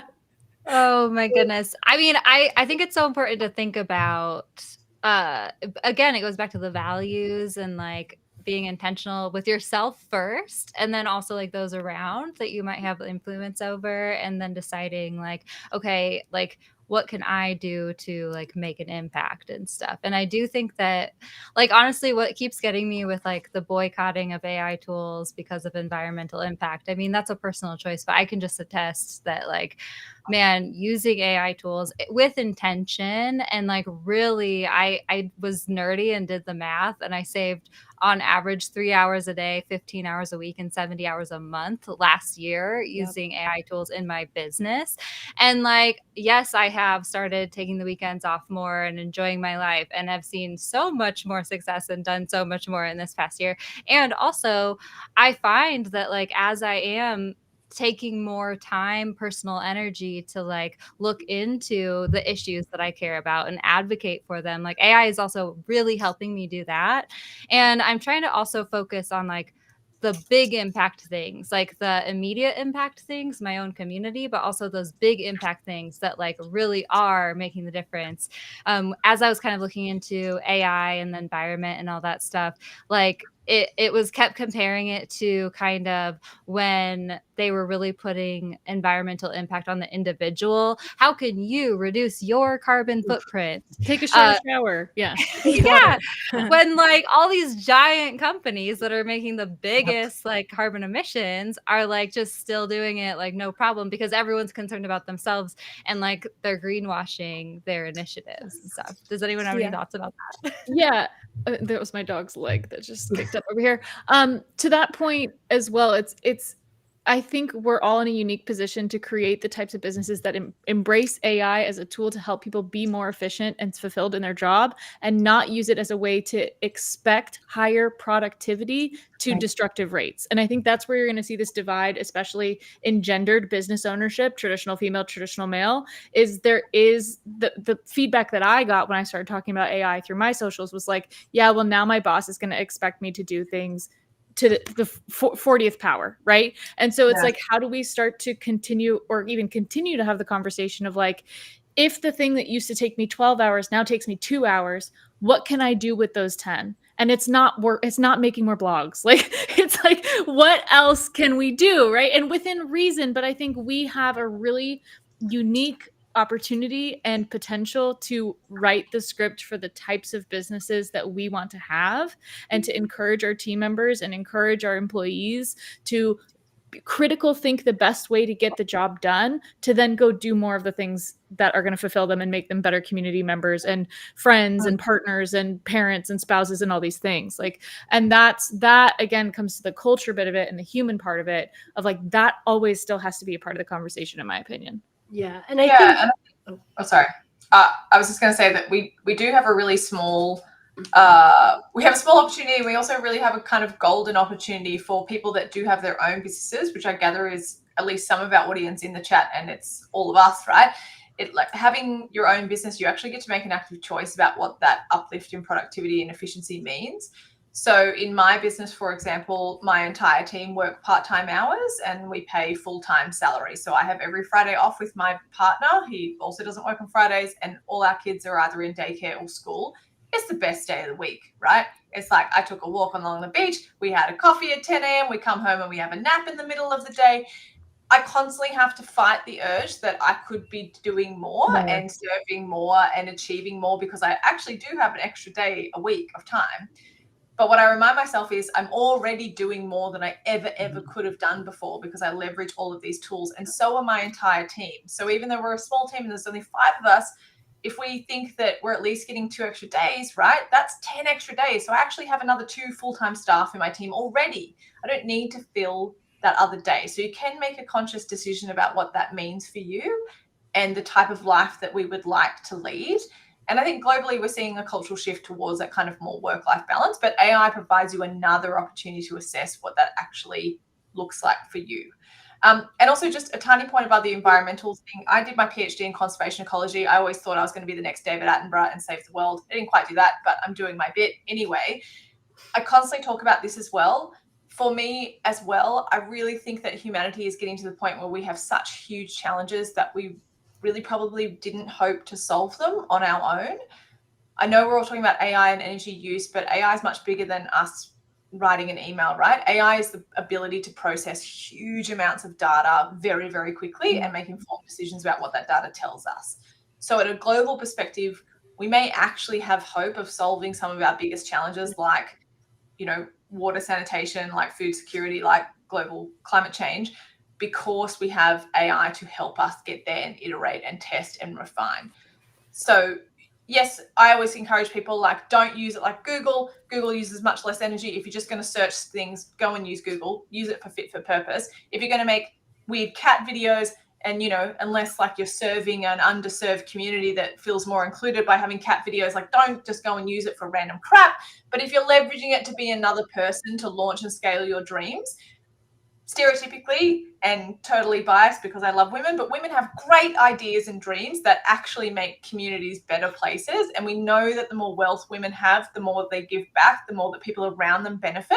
So, like, I think using it to launch and scale your dreams is a wonderful use of the energy, personal opinion.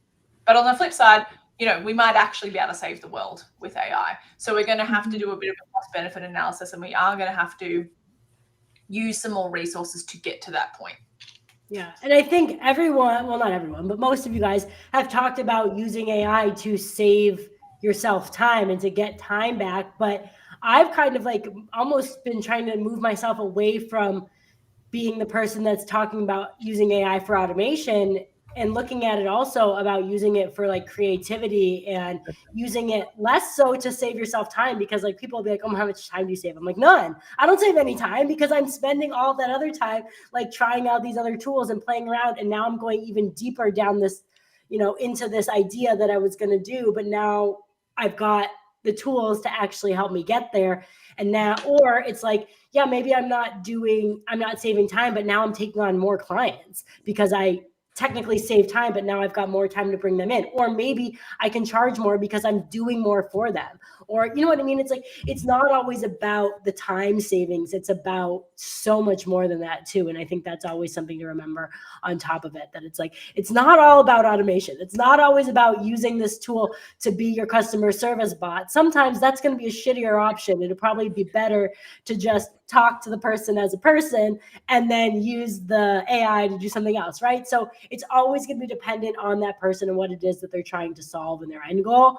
But always thinking about that, it's not just about saving time. It's about doing more with and creating where things don't exist. I mean, being able to create world building, to be able to help greenlight a client's vision to see something that they otherwise are. They're a small business. They can't afford a $15,000 full day video shoot, but like, can we create the assets that are going to help you connect to who you need? One of the first things that Lauren really helped me with was we did a campaign for a tennis tournament here in San Diego. And so I generated out as if tennis balls like flooded the whole city, right? And we posted them on the internet, and this was 2022. So like people didn't really understand generative AI, and we pissed off a lot of boomers in the process. But it was an opportunity to do something to catch people's attention, but to show like an unlimited creativity in a new way, and like really kind of like flex our muscles of like, okay, what could this be? And could we kind of, not in an evil way, but kind of blur the line of reality? Because then I went and got tennis balls made with the logos on them and then threw them at the beach and took a video of them there being like, oh, I found one, as if the campaign continued, right? So like there is this kind of like playfulness, and I think if you're not doing it with like malintention, there are ways to really kind of push the envelope creatively. Like Lauren's been such a wealth of knowledge for that, and with fashion, with art, with even Michelle, I think the much. tennis example, like I want to come back to your tennis example, because I remember when you posted that and somebody commented on it saying like, oh my God, the tennis pollution, like the fact that you would throw all of this into there. And it's like, well, look at, now we have options. But that's the thing is now, what if we wanted to do this, but now we don't have to go and pollute the city. Now we can actually just create the idea and here it is, right? And it's like, we are now able to take these ideas that maybe would never have been possible or would be terrible for the environment if you did it, or XYZ, and you can bring it to life in a whole new way that like you maybe wouldn't have been able to. Oh, we generated out like ice cream cones as if they were shaped like tennis balls, and then it became a whole thing of like, what flavor would it be? And then we contacted 4 different artisan ice cream shops in the area saying like, could you do a version of like a key lime pie ice cream flavor that could scoop and look like tennis balls? Like it just was a fun way to kind of, again, like stretch our muscles, find different ways to, the message was come to the tennis tournament. And we got there through the means that were untraditional marketing. And I think that space is really fun. It's fun for me. And I know Lauren and I are always sending each other voice notes about it. Yeah, we love it. But not everyone has the ability for things to be fake all the time. We live of course. We live in a very creative, like that's the whole thing. Creativity, and everyone else is like, okay, but we have real facts. Yeah. But I love the point that you guys are bringing up too, because that's something that I keep trying to explain to like anytime I'm on a podcast or anything, like one of my like biggest fears when I first started hearing about AI tools is like, what is this going to do to our creativity and critical thinking skills? Isn't the internet fake enough as it is? And like, yes. And there's like 2 sides of the coin. And when I first started using the tools, like I quickly became aware, holy crapkins, like every freaking idea that you ever have, you can quickly process it and like make it happen and like do all these things. And I like to bring up too, this is something I realized after the fact, but like I used to manage like 7 content clients by myself as a solopreneur in like 2020, right? And like, could I do it? Yes. Did I have the strategies to do it? Yes. But like, was I feeling just so creatively drained all the time? Yeah. And like task switching, brand switching.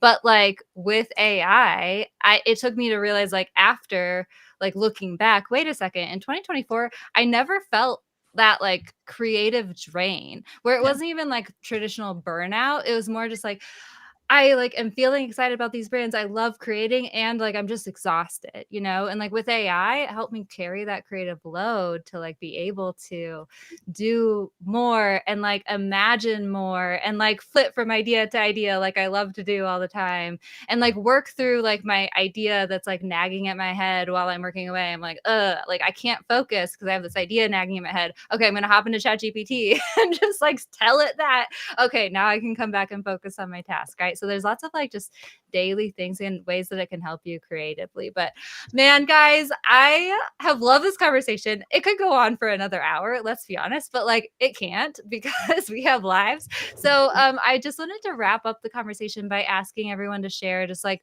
what is one kind of action step that like either you're taking to kind of navigate AI moving forward, or that you would encourage others to take?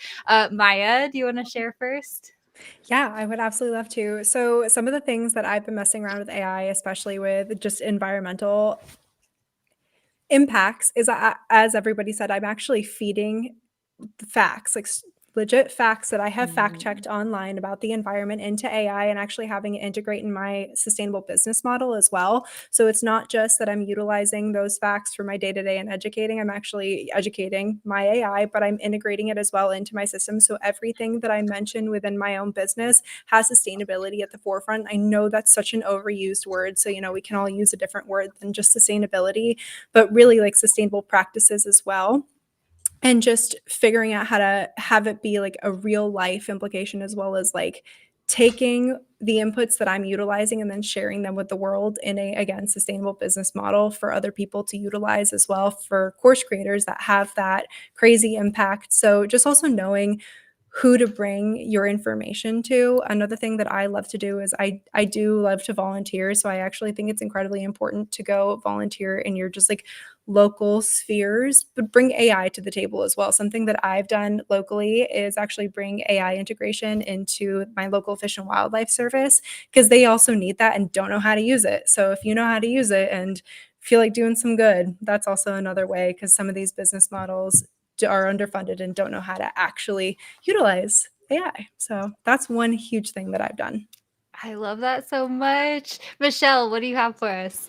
Yeah, I think the biggest opportunity, like I kind of said at the beginning of this whole thing, is to being the early adopter in tech makes sure that you at least are starting to have a voice at the table. If you decide to opt out completely, then you really won't have a say in how this thing goes. And I think a lot of the ethics conversations, the sustainability conversations, the usability conversations need more people with empathy in them. And that it's much easier to have your voice heard when you are an active participant. And to your point too, to the local level, I'm super concerned. I live in Southern California about housing and homelessness. And so I'm putting myself in the rooms with the Housing Commission and I'm asking them questions because I have very strong feelings about these things. And I think it's really easy to get distracted by social media and to get distracted about where you think your impact is. It's also very easy to feel small in these conversations. And so I'd implore anyone listening to find an outlet where you can, number one, listen, and number two, start to ask questions. And especially if it's something that you feel strongly about, I think that in AI and in all things. And then on the flip side of that, as a business, like we're using this to help greenlight more women entrepreneurs and get their dreams realized faster, and helping them start their brick and mortar locations and their small businesses and get their brands off the ground in a more cost-effective way for them to then be able to impact change in their circles. So that is kind of our silver lining of the AI conversation. I love that. Okay, Lauren. I think, just making sure that you're being diligent and vigilant around images and videos that you are seeing and taking in that have some sort of real life implications, right? Like making sure that the stuff that you are ingesting is the wrong word. You're not ingesting it, but that you're taking in is real, and doing your due diligence to fact check things that you feel like maybe are not. And then also just thinking about like the tools that you're using and making sure that you're keeping an open mind and checking out what's popping up. So I know we talked about privilege a lot, but now we do have a lot more tools that are open source, that are free to use. So, looking into just what options do you have and figuring out how to stay, in the know around what's going on with some of these tools, because for all we know, like you could be using one tool and tomorrow regulations could change and the entire tool is shut down. So having backup options for some of the things that you are very dependent on, I think is really smart, especially now, especially if you're in the US. Like, who knows? I still think we're going to lose TikTok. I don't know what anyone else's opinion on that is, but I think it's going. I think we're going to lose it. So I don't know what's going to happen with a lot of these tools. I think it's smart to just keep your eyes open and your tools open. Diverse. Yeah, diverse is the right word. Oh my gosh, I love that. Okay, Kelsey, what do you have for us? Yeah, so I think the biggest thing for me is this human first part of the conversation that we've had, and we focused on it a lot today, so I won't reiterate it too much. But even in my business, I mean, I'm a data analyst, right? So I go in and I dig up golden nuggets of information from people's stuff. And every single time it comes back to how can we personalize more? The AI conversation is the same thing. It's how can I use this from a human first perspective, from a customization perspective, from a I care about you as a human, and this is a tool that's helping me show you that care even more. And I think we can all do that in various different ways. But for me, it's that amplification of my own desire to be human first and person first. In therapy, we call it person centered, right? Letting the person that I wish to impact be centered in all things and be the purpose behind why I'm utilizing my tools, why I'm doing what I do, and why I'm doing it in the way that I'm doing it. Yes. And I agree with that, girl. Okay, Nici, what would you say for us? I mean, everyone has had such amazing points, and I don't want to take up too much time. So I guess my call to action is take up space. Women need to take up space. We deserve to take up space. We can take up space in AI. We can take up space culturally. We can take up space in our society, in our communities.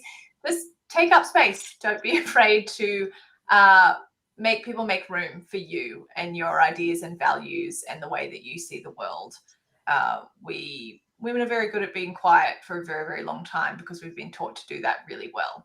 This is your invitation to do the exact opposite, because we actually do have a really tiny window in history to change how the world operates. And when I say that, I get goosebumps. It is such a special moment in history, and I don't want anyone to underemphasize how big of a role that you can play just as an individual, and that doesn't come about very often in time. Yes. And I think for the Americans here, we have to even fight even harder for this. Yep. Yeah, exactly. And don't worry, the world over, we are watching and in support. And if you'd like to come and stay in my spare bedroom in Australia, there's always space. I would love to. If you need refuge, that's Oh my gosh, you guys, this is so great. Thank you so much. Sabba unfortunately had to hop off, but her action step was identify one way AI allows you to revive a goal you had that you feel you never had time for, which I love because it's bringing it back to you. Yeah. And and I would just say too, guys, like I've just been really trying to have conversations, be intentional about spreading the word, and like have those conversations with the people in your life who you're like, I don't think my mom or grandma cares about AI, but like I'll tell her about it. And who knows, she'll go tell her little biddies, like during the US election, my grandma was like buying like woke books for her friends that she plays cards with and stuff. So it's like, it spreads. So just had to say that. And I will say that, guys, make sure that you are following us all on Instagram. In the resource guide, I've linked our Instagrams and our websites, and I'll link our websites and Instagrams in the replay of this too. So make sure you connect with all of us. But thank you guys so much for being a part of this panel. I've loved this conversation so much. Thank you. Thanks for putting it Thank together. you. Yes.